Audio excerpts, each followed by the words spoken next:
हिंदी को राष्ट्रभाषा के रूप में क्यों एक्सेप्ट किया जाना चाहिए, इसके around Gandhi ji started building public consensus during his public meetings. और 20 अक्टूबर 1917 को गुजरात में अपनी एक पब्लिक मीटिंग के दौरान गांधी जी ने वहां की जनता से यह सवाल पूछा कि आपके हिसाब से देश की राष्ट्रभाषा किस भाषा को चुना जाना चाहिए। एंड देन ही revealed his own 5 point formula जो उन्होंने बनाया था कि ये 5 क्राइटेरिया जो भी भाषा फुलफिल करती है उसको मेरे हिसाब से राष्ट्रभाषा का दर्जा दिया जाना चाहिए। और वो 5 क्राइटेरिया कुछ इस प्रकार से थे कि पहली चीज तो वो भाषा देश के अधिकांश निवासियों द्वारा बोली जानी चाहिए। एंड दूसरा, पूरे भारत में धार्मिक, राजनैतिक और आर्थिक संवाद के माध्यम के रूप में काम करने में वो भाषा सक्षम होनी चाहिए।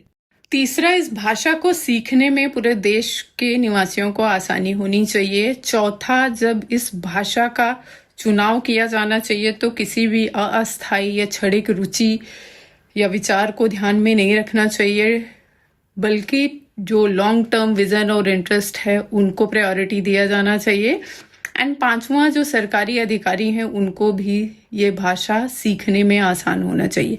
इन अ वे देखा जाए तो Gandhi ji strategically started building consensus around Hindi being accepted as a national language, क्योंकि हिंदी ही वो एक ऐसी भाषा थी जो इन 5 क्राइटेरिया को फुलफिल करती थी।